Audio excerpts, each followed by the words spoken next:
Olá, meus amigos, eu sou o professor Marcelo e fui gentilmente convidado pelo pessoal aí do Contra os Acadêmicos para comentar algumas obras, principalmente as obras jurídicas, tá? Então hoje eu estreio o meu quadro aqui no canal do Contra os Acadêmicos, no Instagram do Contra os Acadêmicos, para comentar algumas obras com vocês, tá? A primeira obra que eu escolhi é essa aqui, ó, Teoria Tridimensional do Direito, de Miguel Reale. Bem, Miguel Reale dispensa maiores apresentações, é um dos maiores juristas brasileiros do século XX, seguramente, é um filósofo do direito, merece o título, e tem muitas obras importantes. Eu diria até que a teoria tridimensional do direito, né, hoje examinada aqui rapidamente com vocês, não chega a ser o magnum opus do Miguel Reale. O que quer dizer isso? Que a teoria tridimensional do direito como livro, como obra escrita, e até como tese apresentada, não é o principal ponto do Miguel Reale como item bibliográfico. É isso que eu quero dizer, tá? Como item biográfico, sim, mas como bibliográfico, não. Ele tem livros melhores, talvez, e até maiores, a exemplo da Filosofia do Direito, inicialmente em 2 volumes, hoje num único volume, 30 e tantas edições, sucesso absoluto, tá? Até hoje muito consultado, né, o livro Filosofia do Direito, e também a obra Fundamentos do Direito, né, que foi uma tese que o Miguel Reale apresentou, salvo melhor juízo, para lograr uma cadeira na Universidade de São Paulo. Tá? 2 ótimos livros, fantásticos. Tá? Mas é claro que a Teoria Tridimensional do Direito é um excelente livro, uma excelente obra, e talvez a tese que tenha dado certo estrelato ao Miguel Reale, que de fato tem muita coisa interessante aqui. O pessoal da academia, sobretudo os graduandos, enfim, as pessoas que estão no começo da graduação costumam resumir a teoria tridimensional do direito em 3 palavras: fato, valor e norma. Não que o resumo em si seja incorreto, mas ele é talvez incompleto, tá? Há muito o que se dizer aqui. Não é uma teoria tão simplória assim. Eu vou tentar dar alguns exemplos e vocês vão ver a magnitude da coisa toda. Há quem diga que Miguel Reale sofreu muita influência da escola neocantista. Tá? Uns falam que seria uma influência da escola de Baden, a escola subocidental de Baden. Outros dizem que seria uma influência da escola de Marburgo, porque a escola neocantiana se divide em 2 subescolas, digamos assim, tá? Lá na Alemanha. Cada subescola tem suas próprias referências, mas eu não sei se esse dado é tão preciso assim, porque mesmo na teoria tridimensional do direito, ele próprio faz questão de enaltecer que o desenvolvimento dessa tese se afasta, por exemplo, de um nome alemão importantíssimo na escola neocantista, que é o Lask, né, um penalista. Ele diz, olha, a teoria tridimensional por mim formulada nada tem a ver com a teoria de Lask sobre as mônadas de valor. Né? Mas qual que é a ideia central do tema? Né? Para além de um jogo de palavras, né? Fato, valor e norma. Bom, pensem aqui no exemplo. Vocês estudam processo civil, certo? Como âmbito dogmático, no âmbito dogmático. Esse é o estudo típico da processualística. Né? Não é um estudo ruim, não é disso que se trata, a dogmática é importante, mas o Miguel Reale aparece para dizer o seguinte, olha, dá para alargar o âmbito enciclopédico do jurista.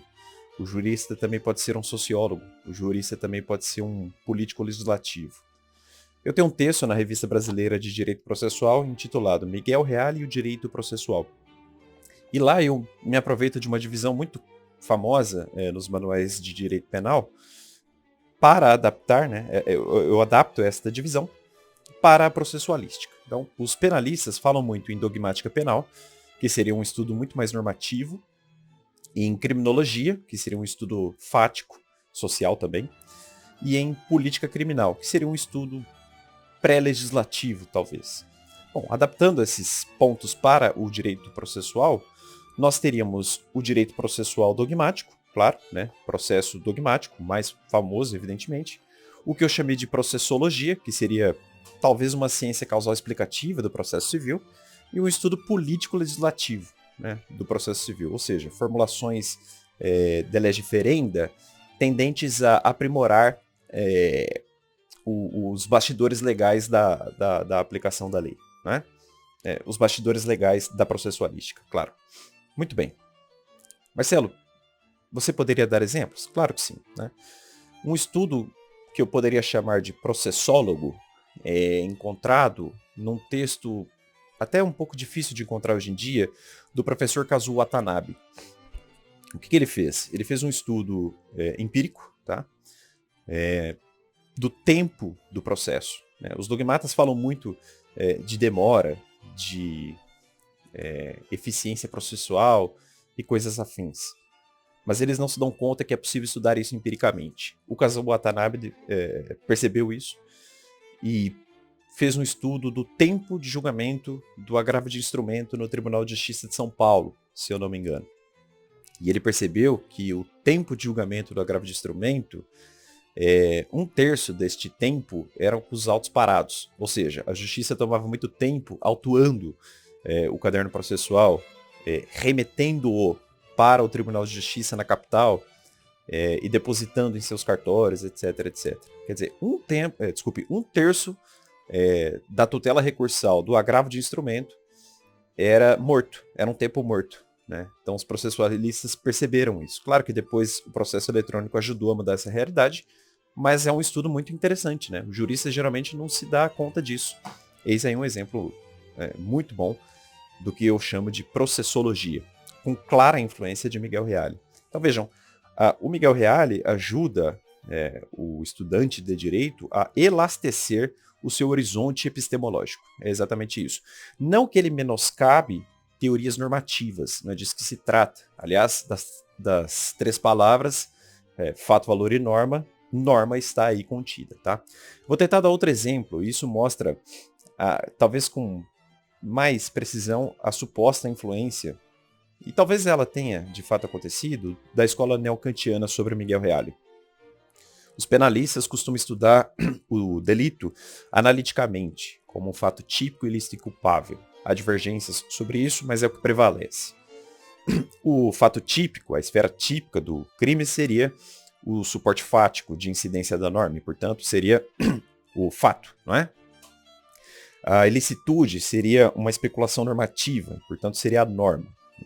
E a culpabilidade seria um exame da atuação do agente na cena do crime, digamos assim, né? E então seria um aspecto muito mais valorativo. Então, fato, norma e valor seriam correspondentes analiticamente a fato, norma e valor. Na verdade, tipo, ilicitude e culpabilidade corresponderiam a fato, norma e valor. Agora sim, tá? Mas onde, de fato, a teoria do Miguel Reale resvala nessa analiticidade? Bom, num desdobramento não só vertical, mas também horizontal dessa proposta. Então, o jurista, na verdade o penalista, examinaria então o fato típico, também com a magnitude axiológica e com uma preocupação político-legislativa, ou com uma preocupação de culpabilidade, que não me deixe mentir aí, os penalistas funcionalistas, que resgatam propostas neocantianas, né? Na esfera da ilicitude, o jurista não faria então uma análise só normativa. Ele também se preocuparia novamente com o fato e também com assuntos axiológicos, que não me deixem mentir os penalistas que propõem uma excludente de ilicitude elastecida a ponto de reconhecer o estado de necessidade em alguns casos diferentes, ou então o reconhecimento da insignificância penal, que afasta a própria tipicidade, né? E na culpabilidade, uma esfera a princípio só valorativa, ela também ganharia uma gradação fática e normativa. Então vejam, é uma eterna dialeticidade, né? Não só vertical nessa divisão analítica do crime, mas também horizontal. Então é uma eterna dialeticidade. Essa é a ideia. Particularmente, como assunto enciclopédico, eu tenho a teoria tridimensional do direito com muito bons olhos, tá? É uma teoria fantástica e é uma ferramenta de aprimoramento metodológico, sem dúvida alguma. Então, é muito bem-vindo este elastecimento metodológico da formação do jurista, né? Mas na parte judicante, eu tenho lá minhas dúvidas. Eu não sei até que ponto a teoria tridimensional do direito pode vincular de fato o juiz. É claro que uma vez inserida na literatura dogmática, é claro que esta fonte não vinculante acaba influenciando sim a mentalidade judicante, mas não é definitivamente vinculante, não é? Então, há muita dúvida sobre isso. Então, entendo a teoria tridimensional do direito não como ferramenta para o foro, mas sim como item de aprimoramento acadêmico. E para isso a teoria tridimensional do direito é muito importante. Na medida em que o Miguel Reale já abre a obra dizendo, olha, havia um divórcio da filosofia e do direito. Os juristas não estudavam mais filosofia. Os juristas encaravam a filosofia como um mero item enciclopédico obrigatório, como via crucis, desnecessária na formação do intelecto jurista, o que não é verdade, né? E é evidente, né, diz o Miguel Reale, que a filosofia tem a sua importância, por isso que ele tem a obra Filosofia do Direito, né? Outro exemplo de influência da escola neocantista e, portanto, de algum modo da teoria tridimensional do direito sobre a esfera penal está na formulação teorética do erro, principalmente no erro putativo lá que vocês estudam em direito penal, né? O teórico finalista, menos influenciado pelas correntes neocantistas, tem o hábito de encarar a tipicidade e, portanto, o próprio dolo de forma axiologicamente neutra. Então, a divisão analítica do crime entre tipo, ilicitude e culpabilidade é muito mais estancada, se comparada ao enfrentamento dado pelos penalistas neocantianos na teoria do delito. Então, a tendência, geralmente, é que o finalista faça uma clara divisão entre o erro de tipo e o erro de proibição, algo inexistente, pelo menos nas putatividades, no caso dos penalistas neocantianos, neoclássicos, chame como quiser, influenciados pelo neocantismo, né, eles acabam imiscuindo nessa discussão aspectos valorativos, ou seja, o dolo do penalista neocantista não é um dolo axiologicamente neutro, ele vem, digamos, contaminado com aspectos axiológicos, ou seja, o dolo neocantiano e, digamos, um dolo da teoria tridimensional do direito não pode ser um dolo axiologicamente neutro, não é um dolo só causal natural, é um dolo sim, causal natural, mas contaminado, misturado, apegado a aspectos antinormativos. Ou seja, é uma vontade consciente dirigida a um fim ilícito. E por isso, nas putatividades, os penalistas neocantianos ou neoclássicos tendem a não levar tão a sério essa divisão entre a tipicidade e a culpabilidade. Aí tem as divisões, né? Erro de proibição direto, indireto, é um outro assunto, muito mais dogmático. Eu só estou tentando dar um exemplo aqui de como, aos poucos, há um enfronhar da teoria dos valores e, portanto, da axiologia na esfera dogmática, né? É possível trabalhar com valores na esfera dogmática, isso é muito importante. Por exemplo, imagine vocês que um segurança esteja protegendo o seu cliente e, portanto, dentro do seu dever de agir, está ali para evitar qualquer tipo de atitude danosa contra o protegido, tá? Ele se equivoca no seu trabalho e acha que alguém tem a intenção de atirar contra o cliente.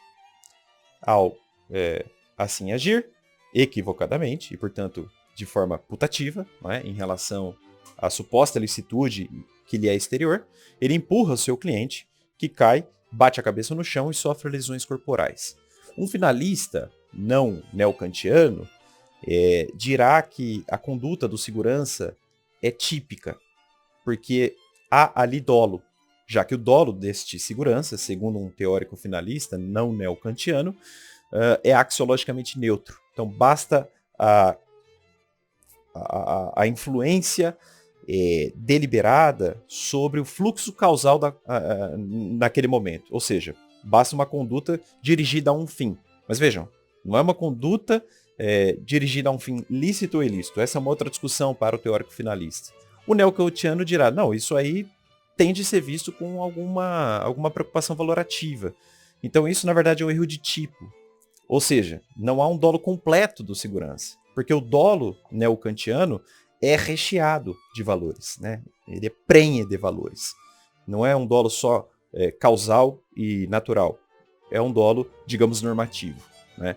O segurança, ainda que equivocadamente, agiu tendente à proteção do seu cliente, supondo, equivocadamente, mas supondo de fato, que havia ali uma excludente de ilicitude, qual seja o estado de necessidade ou o exercício regular do direito, né, conforme o caso.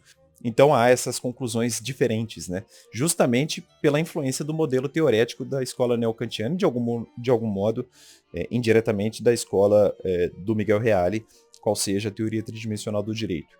Então, no exemplo dado, o finalista dirá que há um erro de proibição, né? Então ele preenche a esfera típica, porque para ele há dolo, e o neocantista, o neocantiano, dirá que há erro de tipo.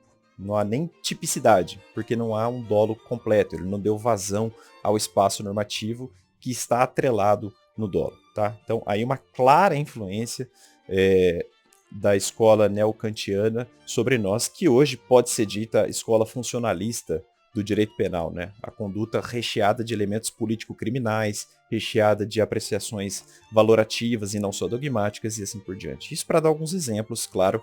Eu espero que vocês tenham gostado do vídeo. Sigam o canal do Contra os Acadêmicos, curtam o vídeo, enfim, aproveitem o nosso conteúdo. Um forte abraço, até mais, tchau, tchau.